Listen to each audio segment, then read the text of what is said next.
사도행전 10장. 가이사랴에 고넬료라는 사람이 살고 있었다. 그는 그곳에 주둔한 이탈리아 경비대의 지휘관이었는데 선악이 그지없는 사람이었다. 그는 자기 집안 사람들 모두가 하나님 앞에서 예배하며 살도록 이끌었다. 뿐만 아니라 늘 어려운 사람들을 도와주었고 기도가 몸에 배어 있었다. 하루는 오후 3시쯤에 그가 환상을 보았다. 하나님의 천사가 옆집 사람만큼이나 생생한 모습으로 들어와서 말했다. 고넬료야.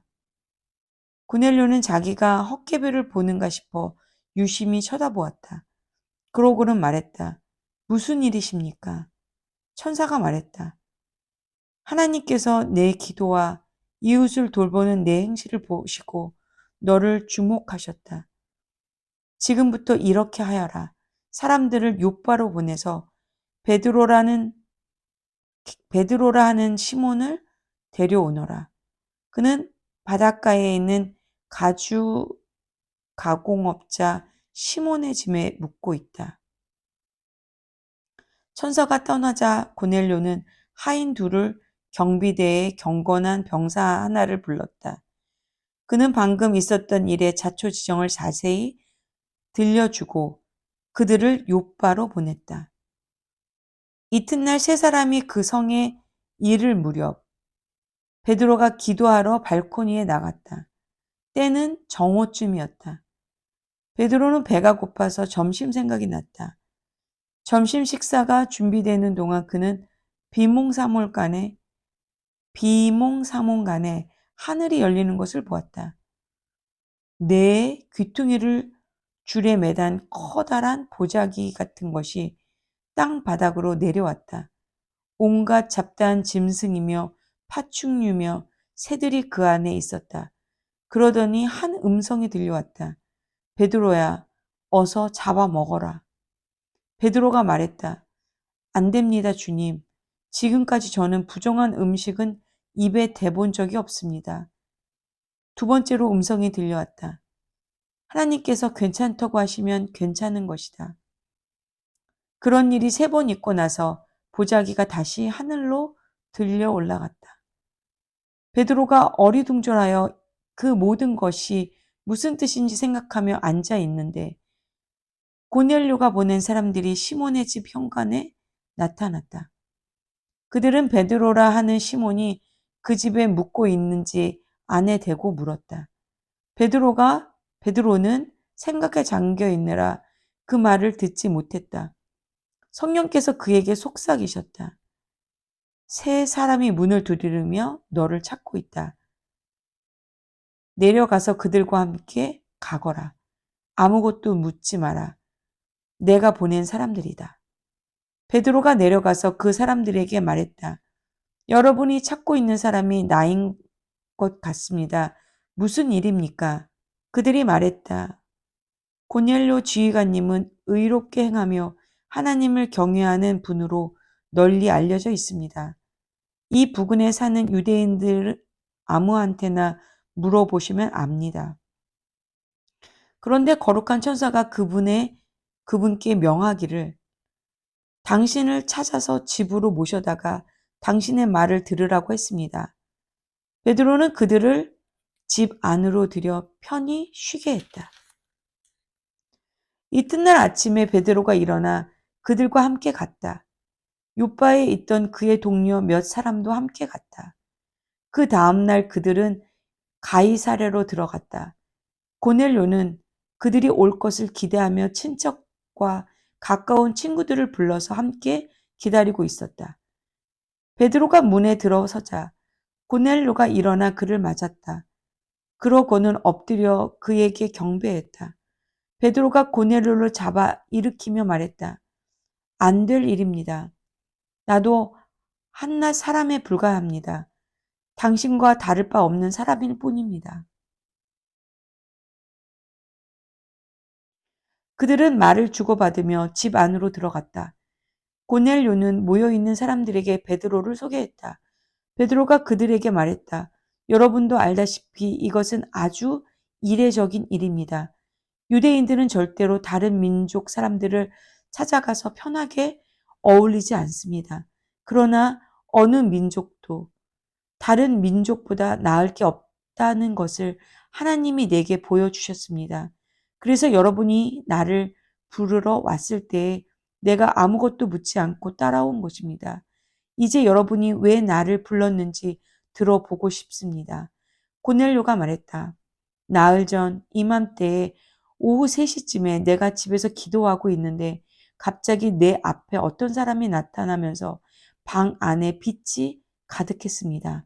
그 사람이 말하기를 고넬료야, 하나님께서 내가 드리는 매일의 기도와 이웃을 돌보는 내 행실을 보시고 너를 주목하셨다. 이제 너는 요빠에 사람을 보내 베드로라 하는 시몬을 데려오너라. 그가 바닷가에 있는 가죽 가공업자 시몬의 짐에 묻고 있다고 했습니다. 나는 그 말대로 당신을 부르러 사람을 보냈습니다. 고맙게도 당신은 이렇게 와 주셨습니다. 이제 우리 모두가 하나님 앞에 모여 있습니다. 주님께서 우리에게 말하라고 당신 마음에 두신 것이면 무엇이든 들을 준비가 되어 있습니다. 그분의 복된 소식을 전하는 베드로의 가슴은 터질 듯했다. 이보다 더 확실한 하나님의 진리는 없습니다.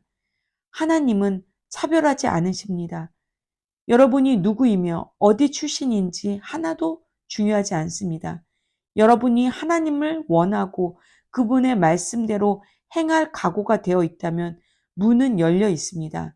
그분은 예수 그리스도로 말미암아 모든 것이 다시 회복되고 있다는 메시지를 이스라엘 자손에게 보내셨습니다.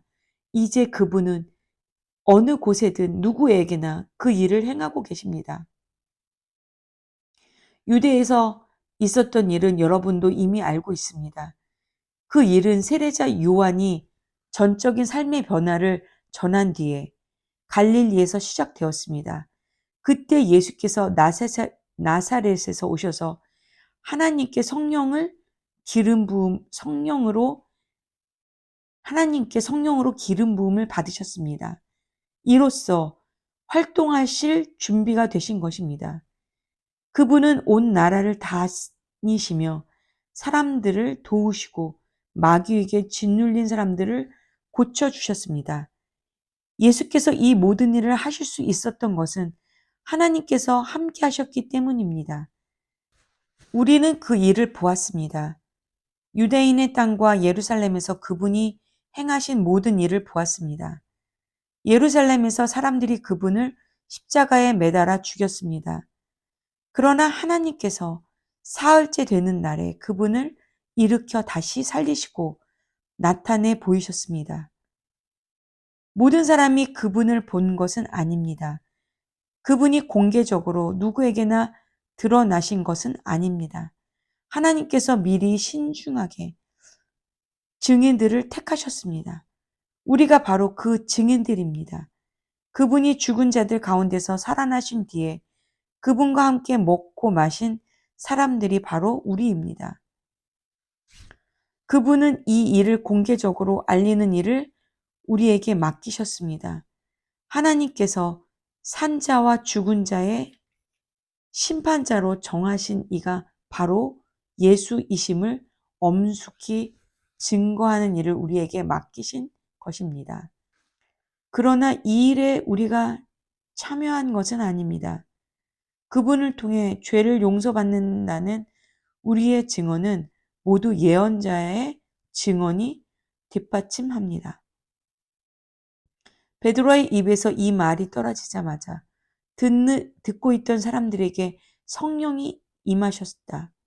베드로와 함께 온 믿는 유대인들은 믿기지 않았다. 유대인이 아닌 이방인들에게 성령의 선물이 부어지는 것이 도무지 믿기지 않았던 것이다. 그러나 분명한 사실이었다. 그들은 이방인들이 방언으로 말했고 하나님을 찬양하는 소리를 들었다. 그러자 베드로가 말했다. 이 벗들에게 물로 세례를 주는데 이의가 있습니까? 이들도 우리와 똑같은 성령을 받았습니다. 아무런 이의가 없자 그는 그들에게 명하여 예수 그리스도의 이름으로 세례를 받게 했다. 그들은 베드로에게 며칠 더 묵어 가기를 청했다. 아멘.